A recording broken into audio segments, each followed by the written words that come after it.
Salam Pancasila, anak-anak Indonesia dimanapun berada. Mari kita belajar tentang sejarah proklamasi. Kita tentunya ingat pesan Bung Karno, jas merah, jangan sekali-kali melupakan sejarah. Karena kita ada sekarang sebagaimana kita adanya, hal itu semuanya berkat sejarah perjuangan para pahlawan yang telah gugur mendahului kita. Mereka berjuang bahu-membahu demi meraih kemerdekaan untuk Indonesia yang merdeka, bersatu, berdaulat, adil, dan makmur. Kembali pada makna proklamasi. Apa itu makna proklamasi? Proklamasi secara yuridis atau secara hukum adalah sebuah detik penjebolan tata hukum kolonial dan sekaligus detik pembangunan tata hukum nasional dalam wadah Negara Kesatuan Republik Indonesia yang merdeka, bersatu, berdaulat, adil, dan makmur. Itulah makna proklamasi secara yuridis atau secara konstitusional dari kacamata hukum. Sekarang, apa makna proklamasi secara politis? Proklamasi secara politis adalah sebuah pernyataan bahwa sejak saat itu, yaitu 17 Agustus 1945, bangsa Indonesia telah bebas dari belenggu penjajahan dalam wadah Negara Kesatuan Republik Indonesia yang merdeka, bersatu, berdaulat, adil, dan makmur. Itulah makna proklamasi secara politis. Anak-anak Indonesia yang saya banggakan, apa manfaat proklamasi? Apa makna proklamasi bagi kita? Sangat bermakna sekali, sangat bermanfaat. Karena apa? Dengan proklamasi kita dapat mendirikan 4 pilar kebangsaan. Pancasila, UUD 1945, NKRI, Bhinneka Tunggal Ika.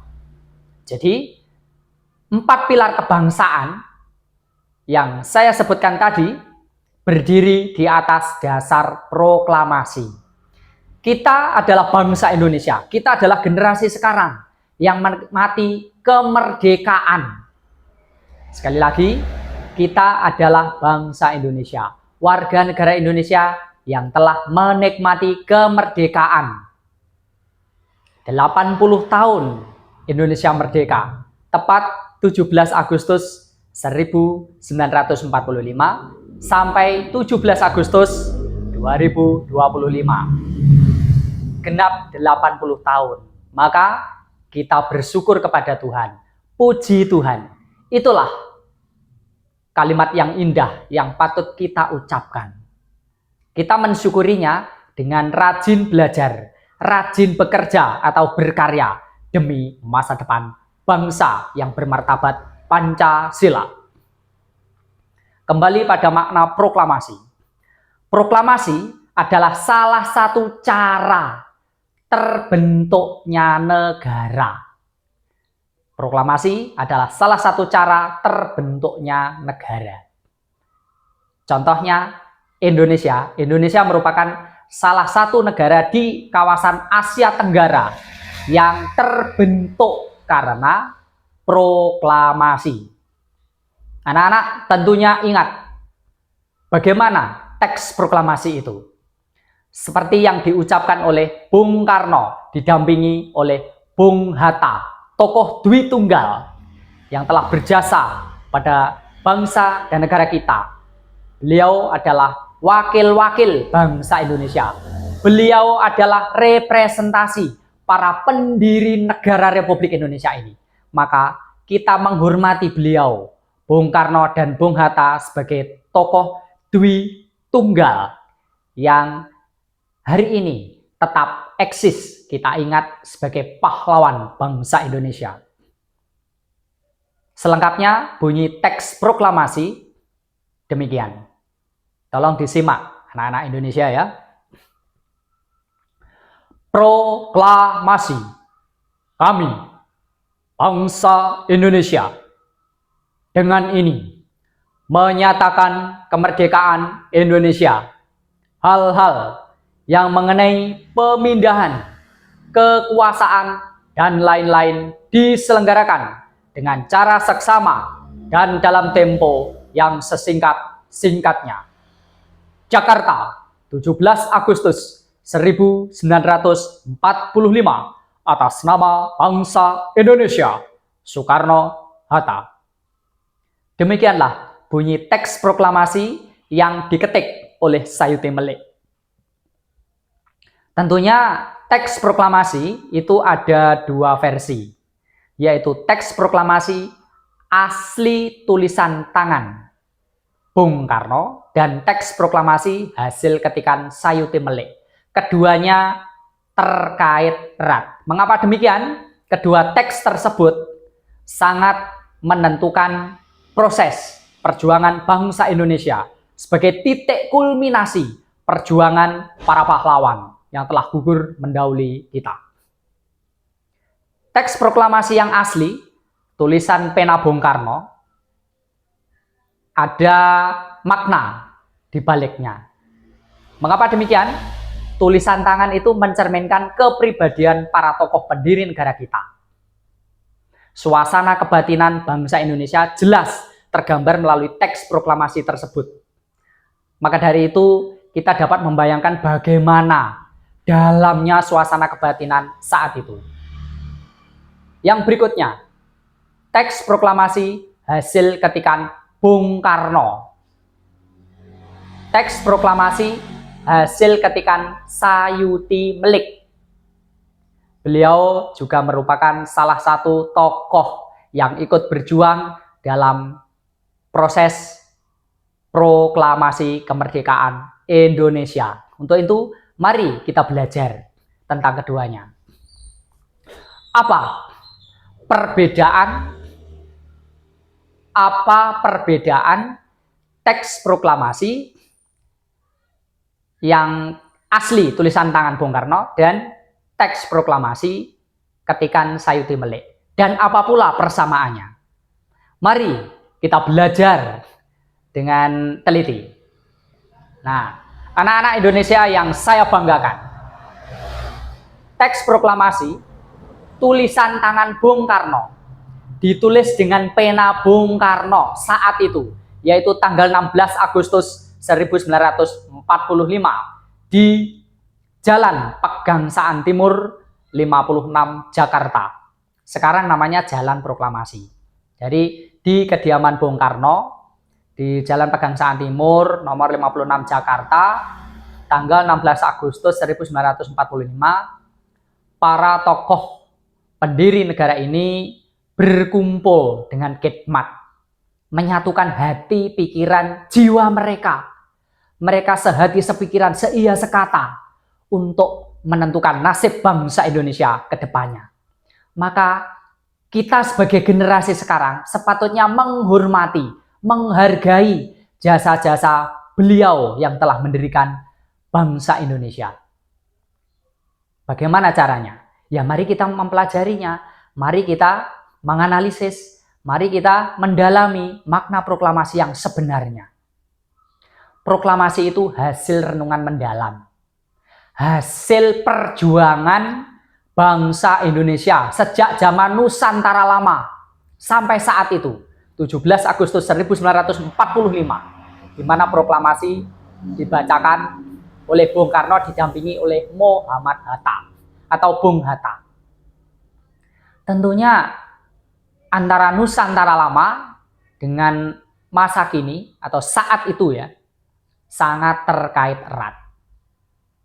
Nusantara lama itu identik dengan Sriwijaya dan Majapahit yang mewakili kerajaan-kerajaan yang bernapaskan Hindu dan Buddha. Setelah kerajaan Hindu dan Buddha runtuh, kemudian hadirlah kerajaan-kerajaan berikutnya. Kerajaan-kerajaan yang bernapaskan. Jadi kerajaan-kerajaan itu sangat menentukan kondisi bangsa Indonesia saat ini. Anak-anak Indonesia yang saya banggakan, Apa dan mengapa proklamasi itu ada? Sebagaimana yang telah saya sebutkan tadi, bahwa proklamasi merupakan detik penjebolan tata hukum kolonial dan sekaligus detik pembangunan tata hukum nasional dalam wadah negara kesatuan Republik Indonesia yang merdeka, bersatu, berdaulat, adil, dan makmur. Proklamasi juga merupakan sebuah detik penjebolan tata hukum kolonial ya. Proklamasi juga merupakan sebuah pernyataan bahwa sejak saat itu bangsa Indonesia telah merdeka, telah bebas dalam wadah NKRI. Yang merdeka, bersatu, berdaulat, adil, dan makmur. Anak-anak Indonesia yang saya banggakan, teks proklamasi sangat bermakna, dapat kita pelajari karena teks proklamasi dapat menjadi sumber hukum, dasar hukum yang kuat bagi berdirinya NKRI yang kita cintai. Proklamasi menjadi sebuah bukti nyata perjuangan bangsa Indonesia, titik kulminasinya perjuangan yang mengorbankan jiwa maupun raga. Para pahlawan kita ikhlas bakti bina bangsa, berbudi bawa laksana. Seperti moto ya dalam gerakan Pramuka. Ini sangat terkait erat. Jadi Pramuka itu terinspirasi juga oleh perjuangan Bung Karno. Bung Karno pernah mengatakan sebelum beliau menyerahkan estafet tongkat kepemimpinan bangsa ini kepada pemimpin berikutnya. Ya, beliau presiden pertama. Beliau adalah tokoh karismatik, Bung Karno, Bung Hatta, simbol persatuan bangsa Indonesia. Maka kita harus bersatu. Maka kita harus harmonis sebagai bangsa Indonesia. Apapun latar belakang, suku, agama, ras, golongan, bahasa, kesenian kita, adat istiadat kita, kemudian kebudayaan kita, meskipun berbeda-beda tetapi tetap satu. Ya itulah makna proklamasi. Pada istilah kami, bangsa Indonesia, itu menggambarkan betapa Bung Karno dan Bung Hatta itu merasa sebagai bangsa Indonesia. Bung Karno bukan sebagai pribadi saat membacakan teks proklamasi, tetapi Bung Karno merepresentasikan atau mewakili aspirasi masyarakat Indonesia secara keseluruhan dari Sabang sampai Merauke. Maka dari itu, anak-anak bangsa yang saya banggakan, anak-anak bangsa yang bermartabat Pancasila, jangan mau diadu domba, jangan mau diprovokasi oleh orang yang tidak bertanggung jawab. Tetap berprinsip pada Pancasila, tetap berprinsip pada proklamasi. Cita-cita proklamasi harus kita pertahankan. Cita-cita proklamasi harus kita perjuangkan sampai kini, sampai generasi anak cucu kita nanti. Dari generasi ke generasi, mari perjuangkan bangsa Indonesia. Indonesia yang bermartabat Pancasila. Indonesia yang bermartabat, yang bernilai luhur. Indonesia yang kita cintai. Tanah air Indonesia, tempat kita bernaung, tempat kita belajar, tempat kita bekerja, tempat kita berjuang bersama anak-anak bangsa. Maka dari itu, anak-anak Indonesia yang saya banggakan, mari kita tinggalkan hal-hal yang negatif. Mari kita tinggalkan perseteruan. Mari kita tinggalkan hal-hal yang dapat memporak-porandakan bangsa kita. Kita tinggalkan semuanya itu. Tanggalkan ego. Tanggalkan ego pribadi. Gunakan semangat persatuan, semangat patriotisme Pancasila. Semangat patriotisme Pancasila, semangat nasionalisme Indonesia. Harusnya kita menyadari nasionalisme Indonesia itu sangat bermakna. Nasionalisme Indonesia itu menggambarkan sebuah semangat cinta tanah air, semangat kebangsaan. Kita merasa Indonesia merah putih, merah berani, putih suci. Berani dalam kesucian, berani dalam kebenaran. Maju terus, pantang mundur. Jadi, anak-anak Indonesia yang saya banggakan, perjuangkanlah Berkaryalah, belajarlah sesuai talenta Anda masing-masing. Anak-anak sekolah, generasi penerus bangsa yang kami banggakan. Cita-cita proklamasi yang telah digariskan, yang telah diukir oleh para pendiri bangsa kita renungkan mendalam. Proklamasi itu penting ya. Jadi sejak zaman Nusantara lama sampai saat proklamasi dibacakan oleh Bung Karno, itu merupakan rangkaian sejarah. Bahkan hingga saat ini proklamasi tetap relevan. Mengapa? Kita ada karena proklamasi.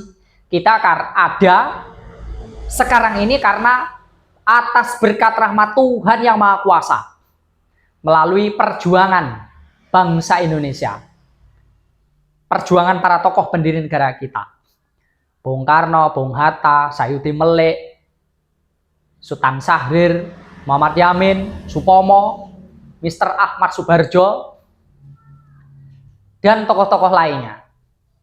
Kita hargai mereka.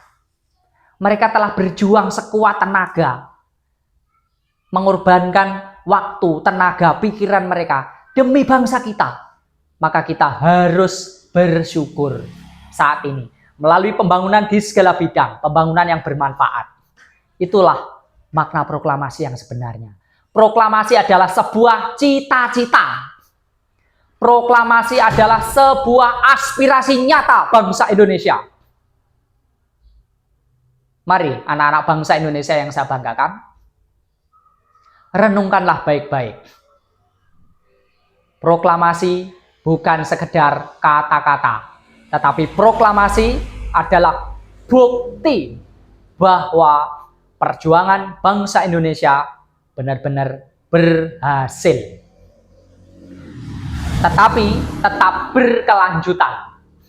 Artinya, cita-cita proklamasi yaitu bangsa Indonesia yang merdeka dan berdaulat harus kita pertahankan, kita kembangkan.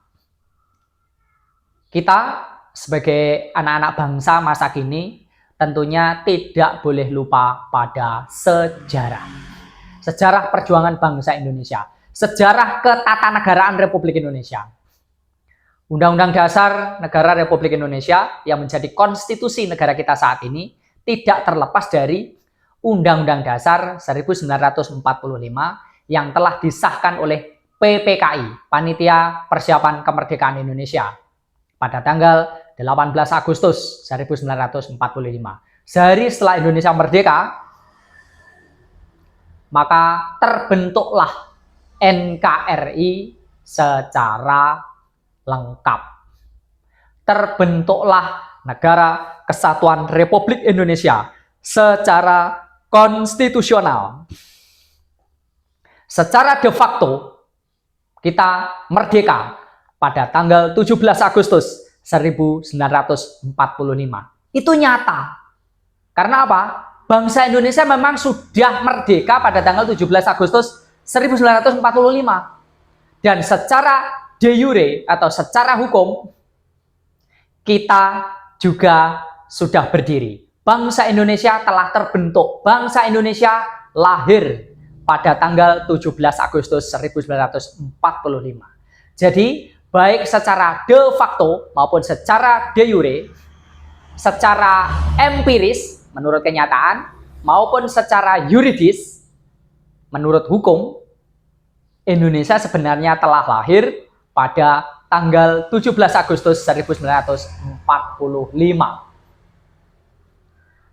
Kita butuh aktualisasi sebagai bangsa yang merdeka dan berdaulat penuh, agar kita bisa menjalin hubungan dengan negara lain di kawasan Asia Tenggara khususnya dan negara-negara di dunia internasional. Dengan proklamasi, dengan Indonesia merdeka, negara kita dapat menjalin hubungan diplomatik dengan negara-negara tetangga maupun negara-negara besar lainnya.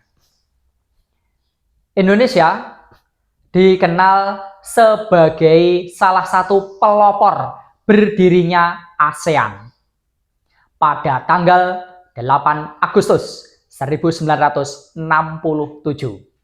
Tentunya anak-anak paham ada 5 negara yang menjadi sponsor berdirinya ASEAN, Association of South Asia Nation. Association of Southeast Asia Nation, ASEAN, atau dalam bahasa Indonesia disebut dengan istilah Perhimpunan Bangsa-Bangsa Asia Tenggara. Indonesia adalah salah satu bangsa dan negara di kawasan Asia Tenggara ini. Menjadi pelopor berdirinya ASEAN itu berkat proklamasi. Indonesia dikenal sebagai pencetus ide ASEAN. Siapakah tokoh yang telah mencetuskan ide tentang ASEAN?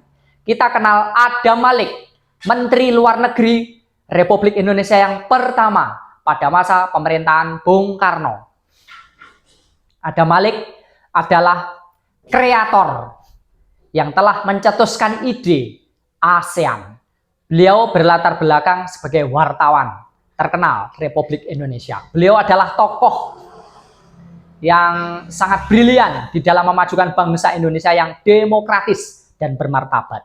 Maka dari itu, beliau memperoleh amanat sebagai Menteri Luar Negeri, mewakili Indonesia dalam KTT ASEAN di Bangkok, Thailand. Ya, jadi pada tanggal 8 Agustus 1967, ASEAN berdiri di Bangkok, Thailand. Di sana berkumpul 5 tokoh, masing-masing mewakili negaranya di kawasan Asia Tenggara ini. 1. Indonesia, diwakili Adam Malik sebagai Menteri Luar Negeri Republik Indonesia. 2. Tun Abdul Razak, perwakilan dari Malaysia. 3. Tanat Koman, perwakilan dari Thailand. 4. S. Raja Ratnam, perwakilan dari Singapura. 5. Narcisco Ramos, perwakilan dari Filipina. Itulah 5 tokoh yang telah mendirikan ASEAN. Mengapa kita bangsa Indonesia bisa mempelopori berdirinya ASEAN? Ini karena kita telah mengalami proklamasi. Kita telah merdeka. Demikian dalamnya makna proklamasi bagi bangsa kita. Tidak hanya ASEAN, tetapi Indonesia juga dikenal sebagai pelopor Konferensi Asia Afrika KAA di Bandung. Melalui Bung Karno yang telah mempelopori berdirinya Konferensi Asia Afrika di Bandung, Indonesia dapat beraktualisasi. Indonesia juga menjadi pelopor berdirinya Gerakan Non-Blok GNB. Siapakah itu? Indonesia diwakili Soekarno, Kwame Nkrumah dari Ghana, kemudian Gamal Abdul Nasser dari Mesir, Perdana Menteri Pandit Jawaharlal Nehru dari India, kemudian Joseph Broz Tito dari Yugoslavia. Itulah tokoh-tokoh pendiri Gerakan Non-Blok. Semoga bermanfaat. Salam Pancasila.